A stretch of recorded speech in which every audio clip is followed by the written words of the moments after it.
this week, the Fiends watched The Northman. Robert Eggers' brand new film. Absolutely. And we saw it separately. Very excited to see what each other thought. Absolutely. And I'm going to ask you first. The Northman, spoiler-free for now. What did you think of it? The Northman. I'm going to tell you right now, the first 30 minutes of this movie might have been perfect. It might have been one of the best experiences I've ever had in a movie theater. Oh. Then I think the movie takes a little bit of a lull in the middle. And then at the end, it picks up again a little bit. But overall, I did like this movie a lot. But I don't know if it just started so hard and just banged me so hard in the beginning to where maybe the end and the middle could never achieve such heights. That could be the case. Overall, I did like it. Okay. So now I'm going to ask you, what did you think of Robert Eggers' The Northman? The Northman with hot ass, tight ass Bjork. Remember, for whom you shed your last teardrop.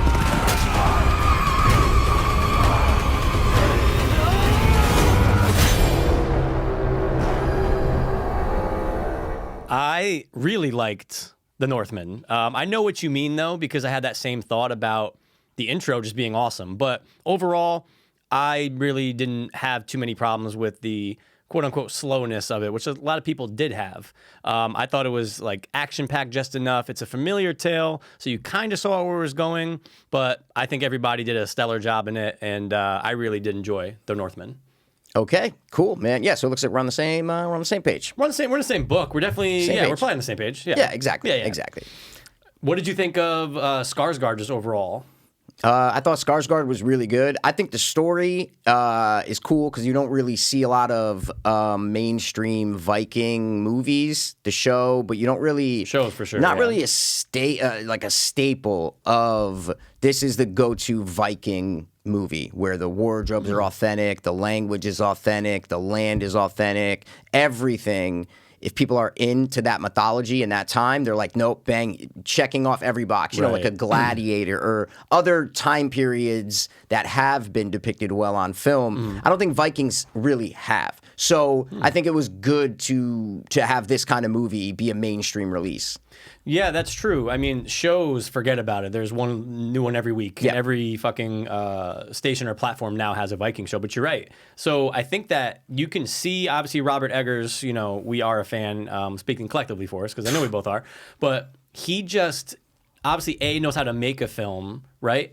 But it seems like whatever he's doing, right, he puts 110% into it, and you get that feel from first frame to final frame. Yes. And that's what I was in like almost awe of the entire time I'm watching him going, my God, not only does it look great, but he keeps doing new things and there's some new shots and new ideas and slow-mo here and then that awesome shot of the fucking barn burning it's probably towards the end of the second act, the early third act, with Skarsgård standing in front of it. I go, oh, dude, this is a classic like Eggers frame. I could put that up against The Witch. I can put it up against other movies. And I go, bravo, dude. Like, yeah. I'm always going to be on board for the new Eggers movie, as I know you are. But yeah, I was blown away, obviously, by the visuals, but the soundtrack was awesome, too. I will avenge you, Father. I will save you, Mother. I will save you, Mother. I will kill you, Fjord. Oh, the soundtrack was really good. And he's very into sound as a filmmaker. The Witch, the score of The Witch is fantastic with the choir and just some strings here and there, but the score of The Witch is fantastic. The Lighthouse has a lot to do with sound, is a big part of that movie. Totally. And this as well, man. The sound in this was fucking fantastic. I loved it. Yeah, I mean, the reason why I came out hot and was like, what do you think of Skarsgård? Is because I think this is the best thing I've seen him in ever, by far. Sure. I'm not the biggest fan. Like, I don't know a lot of things that I don't know. I'm not a Skarsgård sucky, so I don't know. Like, I can't even name, he's done a lot of, I'm not the biggest Skarsgård guy, so. I suck a lot of Skarsgårds, though. I mean, it's plural. I'm just saying, and it would, his brother, your boy Pennywise, was supposed to be in the film. Yes, or yes. was going to be, and then scheduling conflicts or whatever. Yes, but exactly. I thought he was great. I mean, it's like same thing I said about Robert Eggers is like I can say about Alexander Skarsgård in this is that there's care into it. He had a lot of input for the story. He has a lot of credit for getting the movie made, right? I think as a producer, if I'm not mistaken, too. But this is like it's probably a dream project for you to make this movie, especially that's where you're from and that's your heritage. Yeah. And same thing, it's like every frame. I thought he fucking nailed it. I thought he nailed the sensitive parts, the fucking action, the drama, like everything he had to do. He did it 10 out of 10 for me for this movie. So yeah, I will continue to suck the Skarsgård off. So. Okay, yeah, no, I think he did a really good job as well. And I think just though when it comes to Eggers though, The Witch is so tight. So The Witch is like one of my favorite movies ever, as it is yours. It's almost a perfect film. And this, I can't put that. I think The Lighthouse is closer to The Witch than this is in terms of a perfect tight film. Okay. I think this film did not have to be this length, and I think you could remove a collection of scenes from this film. I only saw it once in theater, so I'm not remembering specifically. Obviously, it would be a lot of the farm stuff because that's where a lot of the movie takes place. But I think it was a little overindulgent at times, a little too self-indulgent as a director at times, but hey, man, that's what people do now. They make longer movies. The Witch is a fucking hour and a half, and it's like, yeah, you got to keep it tight. You got to keep everything the way it is in its order and keep everything tight. So that's my biggest negative with this. It's a little overindulgent. Maybe maybe make it 2 hours instead of 2 hours and 17 minutes. You know me, dude. I am the first person in line to have a fucking ticket that says, please make this short. It would be better if it was shorter. And I'm totally with you. Oh, okay. I You're am. with me. And like, again, although I said I was on board with its quote-unquote slowness or when the times... Yeah, absolutely, though. You can get the same film in an hour 55. Like, it doesn't have to be over 2 hours. And there were a couple times where I was starting to feel that I'm like, okay. Now, again, I didn't have the best theater experience around me, so that was also like getting me to like get me the fuck out of here. But at the same time, could have been shorter. So I'm totally on board with you for that. Yeah, I because dude, the first 30 minutes of this movie is perfect. There is not one thing I would change about it. There is not. I wish it was longer. I wish that first 30 minutes was more of the movie. If I knew that it was just going to be our kind of introduction to this guy, and then the meat of the movie is when he's actually on the farm of his uncle who killed his father as king and took over. I thought it was going to be more about a quest of him finding him. I didn't know he was going to see him 30 minutes in. He's there. He's on the farm. He's on the farm. I wish there was more of a journey, more of a hero's journey, Odyssey-esque, to find this guy. I didn't know it was going to be like, no, get on a boat, pretend you're a slave, and you're there. I feel like he might have done that because he wanted Anya Taylor-Joy. I didn't know that's how you pronounce it. Is it? Anya Taylor-Joy. Ooh, I don't like that at all. I didn't know Anya Taylor-Joy was going to be such a big part of it, and I feel like that's why they got to the farm quick, because that's where you meet her. So I don't know if that was the reason why he did that. I wish it was more of a hero's quest to get to where he needed to go. Well, something, Mikey. People are ATJ fans, and it looks like Robert Eggers is totally a fan. He is. Because that makes 100% sense right Yes. there. Yeah, get her in as quick as possible. Dude, that's a good point. Didn't even think about that because you're right, though. I'm with you on the opening. Like, you're right. Odyssey-esque. Yeah. Right? And it's like, again, did you get the feel, as I'm sure most people did, but like you're like, okay, well, I know where this is going. And but again, like how it's going to end? Yeah, of course. Right, Yeah, exactly. absolutely. So it's just like you know already, even from the trailer, you go, okay, this is fucking Lion King. Like I get it. Like It's a revenge. It's Hamlet. It's a revenge story. Get it done. What is it? The same story they say is only 5. What is it? Is it 5? Is that the number? It's 4 or 5, whatever. It's only the same story told 4 or whatever. You know what I'm trying to say. Anyway. You spent way too long on that sentence, so you should just move past that like 10 seconds before that. Make your sentences shorter. I will kill you if you let me.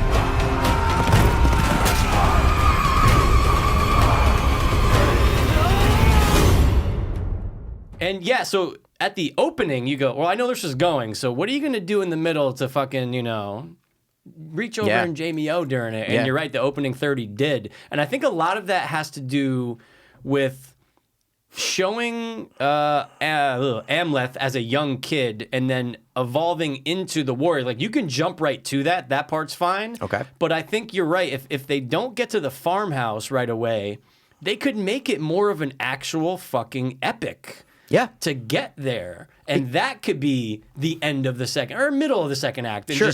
but you're right. It's super early. And I remember thinking that too. I'm going, oh, like there is no more who is he as an adult. It's just, here's what he's doing. Here's what he did. Here's the clan he was with.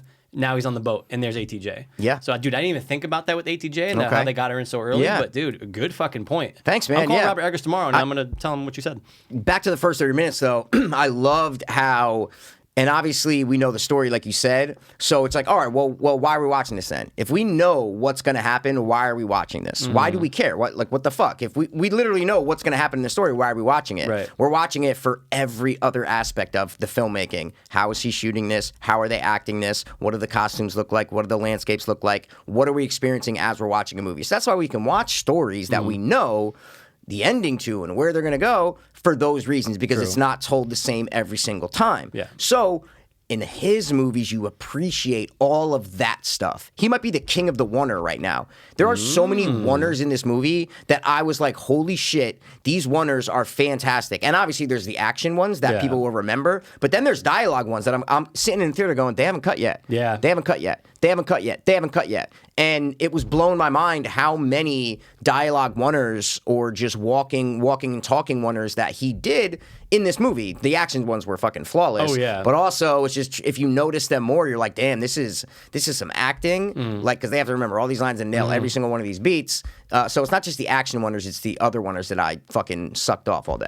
Yeah, and there's a lot of times I'm like, where's the stitch cut? I'm like waiting for the stitch cut. I'm going, oh, they're going to go behind someone's back or something, or they're going to go like, behind a building and all of a sudden it goes dark. And I'm just like, oh my God, they haven't been doing this. Like, this is crazy. So you're right. He actually might be the king of it. He might be the godfather of oneers right now. But Absolutely. they're executed perfectly, though. Yeah. Whether it is, like you said, action or dialogue. So bravo, fucking Robert Eggers. Dude. There's one shot in the beginning that blew me away, and they do it later on in the movie as well. But when him and Ethan Hawke go down, they meet the warlocky dude, and they're acting like dogs or whatever, and then they talk about the family tree, and it goes into his heart, and all of a sudden it becomes a family tree. You're like, is this the inside of a body? No, it's a family tree showing their bloodline. It's a visual representation of their bloodline that we see on screen, which I thought was just so cool. I was like, oh, that's a great way to show a family bloodline or a family tree within someone's body on screen. Loved that, and then obviously comes back 2 or 3 times later in the movie. So it was a nice little motif during the film. Yeah, you're right, because it's like, it's both. It's a tree. Yes. Right? But they're all connected, and it's like, it's showing them like hanging from a fucking branch. You're right. Yeah. Yeah. So you get the big picture,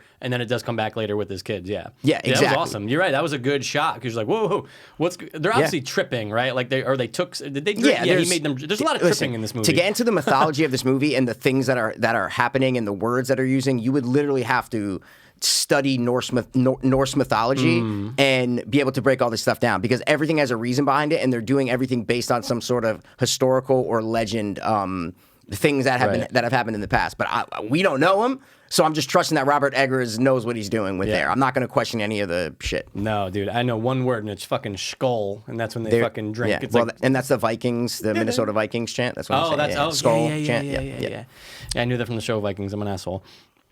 Just wanted to say. Okay. But yeah, I know we're gonna start to round out now. But and then also though, I did like how you always hear Vikings are berserkers and they're monsters, right? Like even the 13th Warrior with Antonio Banderas, that was a movie people thought it was like a monster movie. No, it was like a Viking. And people thought they were monsters. They weren't. They're just guys that going crazy. I love the fire pit scene when you first see Skarsgård as an adult and they're around the fire, amping themselves up so much to where they are beasts. Like that's how they're building these warriors, these Viking warriors. They literally are tricking their brains into thinking they are fucking animals, werewolves, if you will, like literally transforming into beasts. And that's how they go into this mindset of walking into a village and slaughtering everyone. You have to amp yourself up to that. And it was cool to see, oh, that's how they do it right there. Just a little fire. Okay, cool, done. I love seeing that. Right, because any other time I've seen it, it's just they get off a boat, they go in, they do it. But this is like, whoa, you get it, like they're fucking growling, Mikey. Like it's they the became, it's the build up of. I love the idea behind why is there a mystery behind Vikings being monsters and all this stuff? And oh, that's it. Yeah. And when you're fucking 8 and you're in that village and you see a fucking 6'5" fucking behemoth, as they say, come in and just start killing everyone. And you're gonna in your mind you're gonna go, dude, that is something I've never seen before. That's a monster. Yes. Yeah. And he was fucking. I mean, brutal, man. He was brutal. and he was looking great too. I just want to say, he was that's what looking I all mean. cut up and stuff, Oh, yeah. dude. You know what I'm saying? The traps were popping. I was in. He was fucking big, man. He Oh, was. yeah. And what's crazy is our guy starts off not as a good guy. So our main character is not a good guy. Right. He's raping and pillaging a village. He's Did not. he rape? No, listen, let me finish my goddamn point. He's pillaging and raping a fucking little village, right? Yeah.